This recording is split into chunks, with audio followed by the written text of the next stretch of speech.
Hello, ladies and gentlemen. Eddie Marcus here again. This is a beautiful moment, and it at the same time is a sad moment. It's a beautiful moment at the great news that comes with this moment. It's a sad moment because this news is needed and yet will be rejected. You know, my interest in humankind, I don't think it has anything to do with me being a social scientist. I don't think it has anything to do with me being a preacher. It just has something to do with me being me. Some reason, I can't explain it, but I don't like pain, I don't like suffering. So I believe all human beings are against pain and suffering. I don't like hunger. So I believe that all human beings are against hunger. I don't stand for needing education, something especially that we need, and just have it rejected. And I don't believe anyone is any different. I would love to have health care. In fact, I even wish that when my time comes to leave this planet, it's because I go to sleep. Not because of sickness, just go to sleep and don't wake up. And I believe that everybody would want something just like that. Go to sleep and don't even know what's going to happen and just don't happen. I believe that. I believe that all of the things that I just mentioned, and there are many others that would come about, that all of these things can be made available to everybody that's on earth. Now, it does not happen here today. We all know that. And for some strange reason, it stays this way, possibly because people don't think it can be any other way. But I see it different. I see that everything that I just mentioned, every individual on earth is entitled to it, is entitled by being on this earth as a human being. That is an indication that the Creator who made human beings are not ignorant, is not stupid, is not like people are, but prepared that we could be able to have available to us those resources that would keep us running smooth. So He instilled them in the earth, on the earth, above the earth, some of it seen, some of it unseen. But it's all here that mankind, utilizing the gifts that we have been given individually and collectively, to cause a manifestation of all the things that we can imagine, whether it's going to the moon, whether it's going to the depths of the earth. We have that ability. According to what I have been given, I can't really argue about what you've been given, but I'm telling you what I have been given. And I have also been given the information that my being here today, and for all the time that I've been speaking to you, is to educate you, to feed you in a way that you haven't been fed before. Now, you haven't heard that message because it goes so anti what you are about. It goes so anti of what the world is about. It goes so anti against what the church is about, because it's about you, an angelic creation made to do angelic things, where there is peace and prosperity and freedom and joy in life and the fulfillment of your dreams. Your needs, your wants, and your desires are met at your leisure.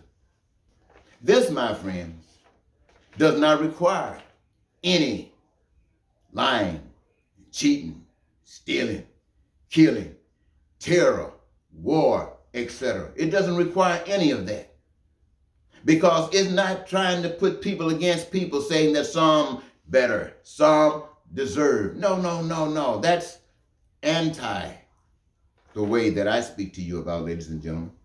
Now, I have been speaking to you for quite some time, so I'm confident that I got the right to stand before you and talk to you like I'm not begging you. You know, the first time I brought this message to the nation was in 1988. I ran for president of the United States, and what I've been saying was basically my platform. I didn't ask people to raise money and do this and do that for me. That's the traditional way. That's the way of man. The message that I bring is dynamic. It stands on its own. It's not pay and sale. It's a legitimate message that those who have the right machine can cash in. And so for that election, I went nowhere. The message was there. And another time that I would mention, I ran against Bill Clinton once or twice. Same message, same plan. Is there anybody that can feel it? Is there anybody that can take it and go with it? Somebody might say, well, no, how can we do that? Well, I ask you this. You heard the 45th president as a candidate step out there and hey, you went wild. You wanted to hear that. You loved that. You embraced that. But what I was talking about, what I'm talking about here, you weren't for that. I even ran 2000. George Bush. Yeah, right. During that time, I ended up going to prison. Due to my political and my inspiration. Well, I didn't stop there. I ran against Barack Obama. Now, why did I run against all these people? These are good people. They got good intentions. But what I just got through sharing with you, ladies and gentlemen, they know nothing about. Nothing. So they can't help you. Not in this regard. Only thing you can get from them is another 4 years of a president who the powers that be might allow to achieve one thing, so he can seem like he got something, and you can keep on having that game played. That's the way that works, ladies and gentlemen. But I want to tell you something and be honest with you. We say, and I don't know if it's true or not, that the U.S. as we know it has been here for about a couple of hundred years. Some people say 245. I don't know. Look at that nut. Wow, slide in on that curve. I know he broke his car axle when he hit that. Well, anyway, let's say 240 years, maybe more or less. Now, this nation was found on the fact that there were people that were more special than anyone else. They weren't just white people. They were white people with money and men. White people with money and men. That's what made it. And that is the foundation for America for all of these years. Anything that appeared to have been a change was just an appearance. It was just an appearance. And we have what has happened in the past few years.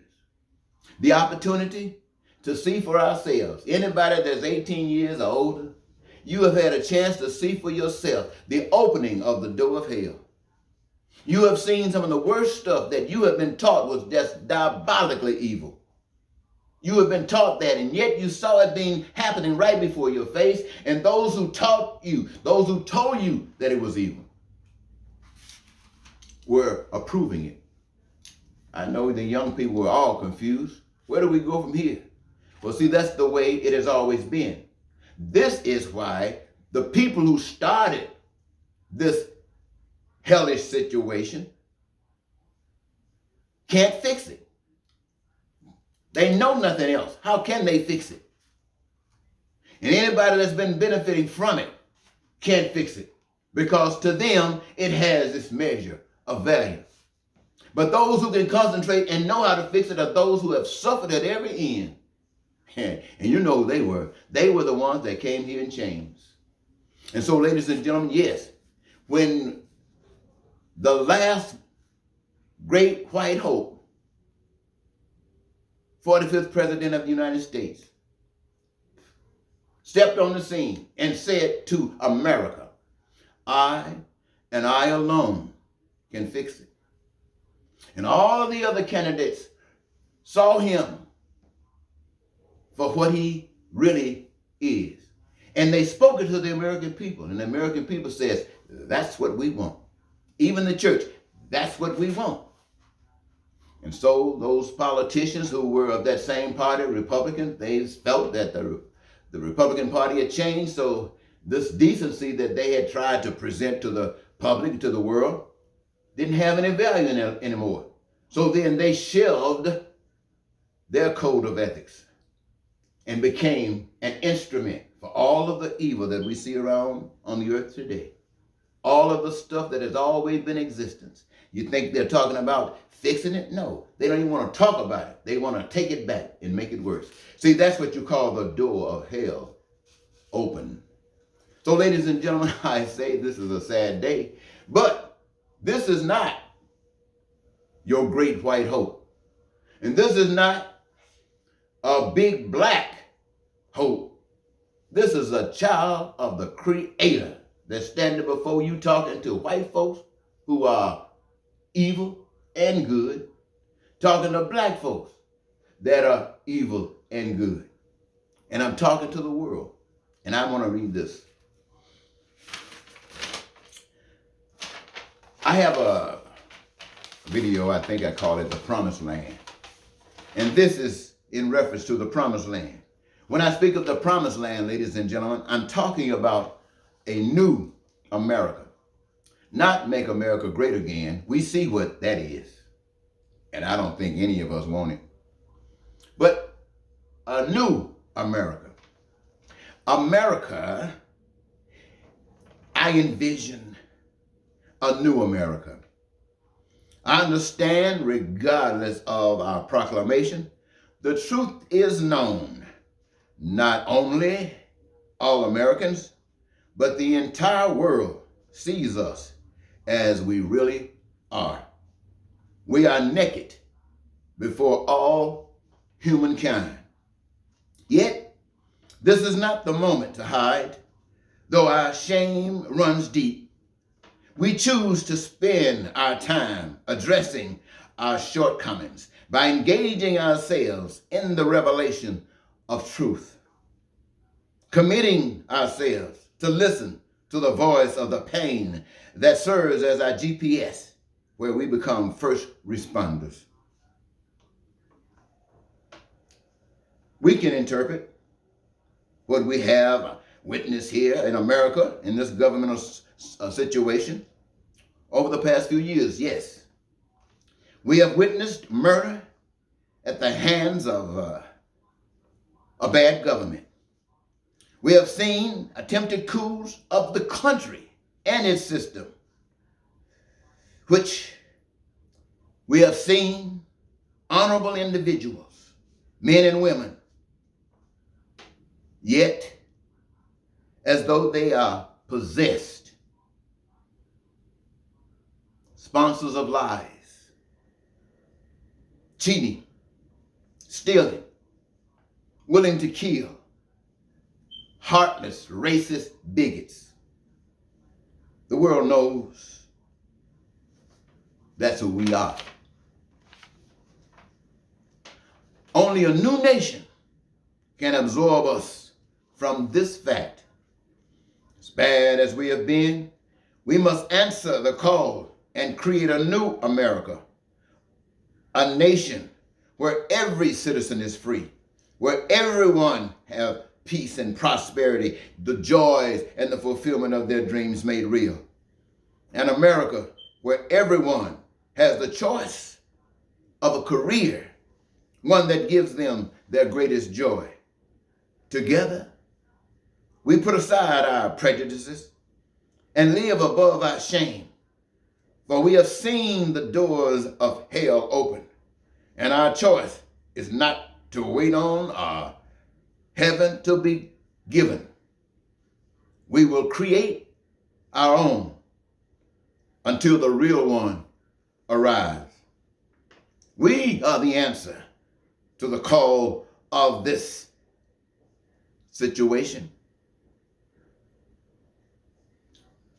We are the ones to meet the needs of one another in this new America. Ladies and gentlemen,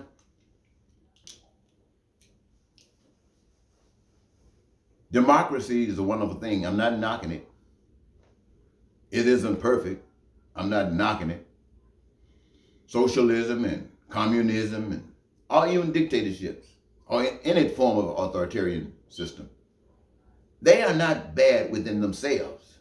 The problem comes when you see pain and suffering and lack experienced by anyone else under that authority. And because of that, they all are no good. Now, when it comes down to capitalism, capitalism is an enemy to the plan of God. This is why it's been so successful. It's part of the plan. See, you're just being here. All that you can do is a gift. And when you do it the right way, you see it as a gift. It's like Christmas every day. And you play a part. You one of the L's because you're making sure that which you give to this party is given. And then it's the best that you can give. And so you can't break that except you buy into a lie. The Enron, the pyramid scheme. All of them, ladies and gentlemen, they're the same thing. I stand before you to tell you that the prayers that you have made, the answer is in your hands. Now, I'm not going to tell you what to do from this point on. I'm going to leave that up to you. I just wanted to share that information with you so you will know a different truth. Until next time, this is Eddie Marcus saying goodbye.